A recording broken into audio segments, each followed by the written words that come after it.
Good evening, everyone, Your Holiness.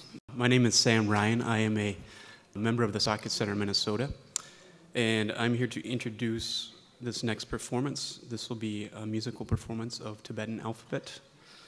We came up with this idea because some Sakya Center members have been learning Tibetan after meditation and prayers on Sundays. Ugen Namgyal taught us this song to practice the alphabet, and Sylvia Yue had the idea to perform the song with musicians and children from Tibetan Cultural School. We hope you like our song. Thank you.